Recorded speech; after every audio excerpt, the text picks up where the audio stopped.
আল্লাহ পাক বলেন, হ্যাঁ নেতৃত্ব দিতে তোমার সন্তানদের ভেতরে মানুষ পারবে, কিন্তু যারা জালেম তাদের জন্য আমার কোনো অঙ্গীকার নেই। এই আয়াত দ্বারা বোঝা যায় জালেমদের জন্য নেতা হওয়া, রাজনীতি করা হারাম। আর এখন সারা দুনিয়ায় যত বড় জালেম হয় সে তত বড় নেতা হয়। আর আমাদের আবার নিষেধ করে, না আপনারা এই লাইনে আসার দরকার নেই, আপনারা মসজিদে বসে খানকায় বসে হু হু করেন। অথচ আল্লাহ আমাদেরকে পাঠিয়েছে কোথায়? এই জমিনে। কোথায়?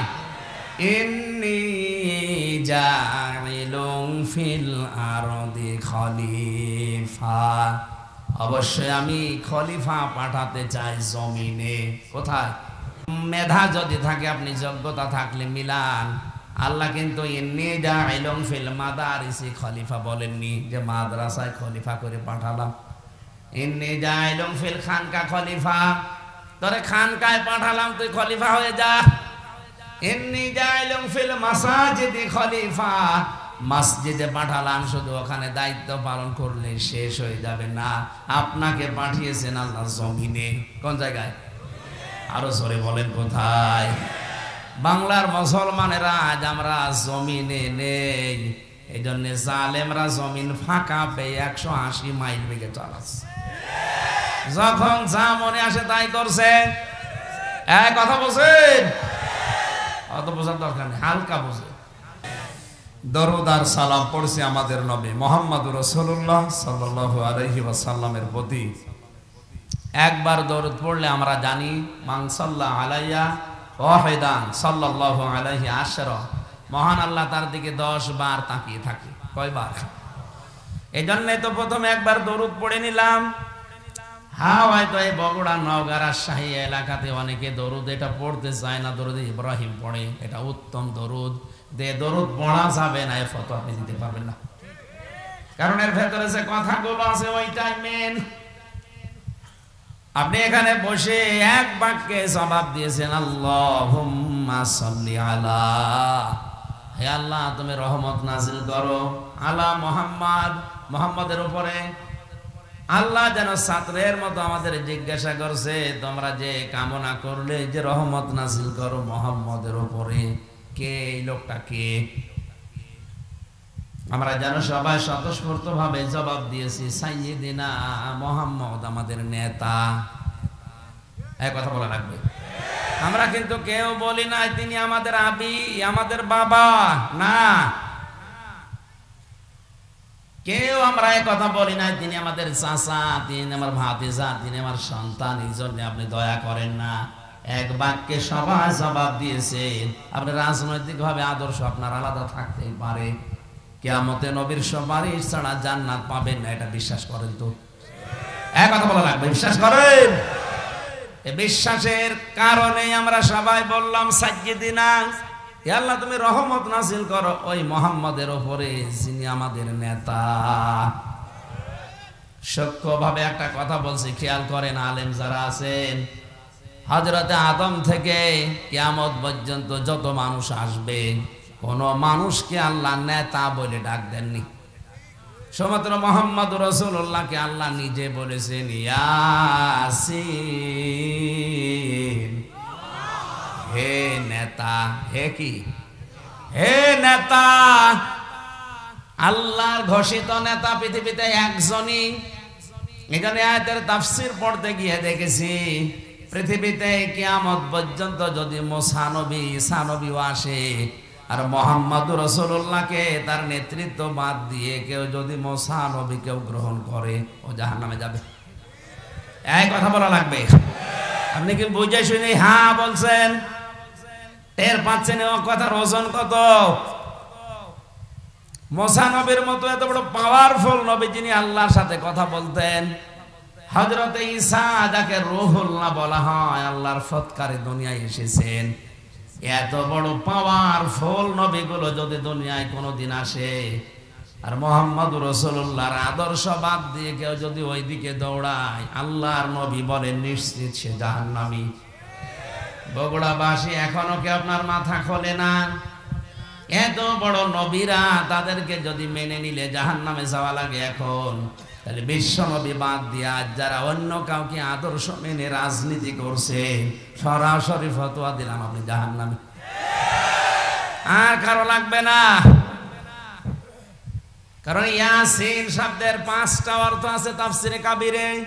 সিন মানে সাজ্জাদুল আলামিন, সিন মানে সাজ্জাদুল বাশার, সিন মানে সাজ্জাদুল কাউনাইন, সিন মানে সাজ্জাদুল আম্বিয়া, সিন মানে সাজ্জাদুল মুরসালিন।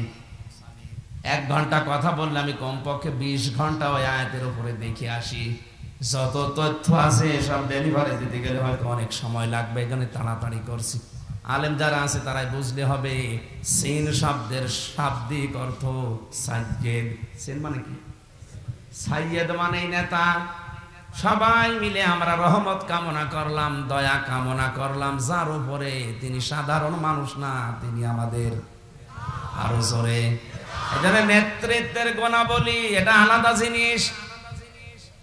যে ব্যক্তি নেতা হয়ে মানুষের অধিকার নষ্ট করে, তার জন্য নেতা হওয়া রাজনীতি করা জায়েজ নেই। এটা তো আমি বানালাম না, মানে কোথায় আছে বলে? কোরআনে তো কোন জায়গায়? সূরা বাকারা 1 নাম্বার পারা 18 নাম্বার পৃষ্ঠা 4 নাম্বার লাইনের 6 নাম্বার লাইনের 124 নাম্বার আয়াতে তথ্য আছে। হযরত ইব্রাহিমকে আল্লাহ জাতির নেতা বানিয়েছিলেন, জাতি না মানুষের নেতা, ইমাম বানিয়ে দিয়েছিলেন। তিনি সঙ্গে সঙ্গে ওই দিন আল্লাহকে জানিয়েছেন, আল্লাহ নেতা হওয়ার যোগ্যতা কি শুধু আমাকেই দিলে? ক্বালা ওয়া মিন যুররিয়াতি, নাকি কিয়ামত পর্যন্ত আমার সন্তানাদি যারা দুনিয়ায় আসবে এরাও পাবে? আল্লাহ ওই দিন সাফ জানিয়ে দিয়েছেন, ক্বালা লা ইয়ানালু আহদিজ জালিমিন। এই যে ইয়ানালু, এটা মুসারে বর্তমান, ভবিষ্যৎ, প্রেজেন্ট, ফিউচার। আল্লাহ পাক বলেন, হ্যাঁ নেতৃত্ব দিতে তোমার সন্তানদের ভেতরে মানুষ পারবে, কিন্তু যারা জালেম তাদের জন্য আমার কোনো অঙ্গীকার নেই। এই আয়াত দ্বারা বোঝা যায় জালেমদের জন্য নেতা হওয়া, রাজনীতি করা হারাম। আর এখন যারা দুনিয়ায় যত বড় জালেম হয় সে তত বড় নেতা হয়। আর আমাদের আবার নিষেধ করে, না আপনারা এই লাইনে আসার দরকার নেই, আপনারা মসজিদে বসে খানকায় বসে হু হু করেন। অথচ আল্লাহ আমাদেরকে পাঠিয়েছে কোথায়? এই জমিনে। কোথায়? ইন্নী জাইলুন ফিল আরদি খলিফা, অবশ্যই আমি খলিফা পাঠাতে চাই জমিনে। কোথায়? মেধা যদি থাকে, আপনি যোগ্যতা থাকলে মিলান। আল্লাহ কিন্তু ইন্নী জাইলুন ফিল মাদারিসি খলিফা বলেননি যে মাদ্রাসায় খলিফা করে পাঠালাম। ইন্নী জাইলুন ফিল খানকা খলিফা, তোরে খানকায় পাঠালাম, তুই খলিফা হয়ে যা। ইন্নী জাইলুন ফিল মাসাজিদি খলিফা, মসজিদে পাঠালাম, শুধু ওখানে দায়িত্ব পালন করলে শেষ হয়ে যাবে না, আপনাকে পাঠিয়েছেন আল্লাহ জমিনে। কোন জায়গায়? আরো জোরে বলেন কোথায়?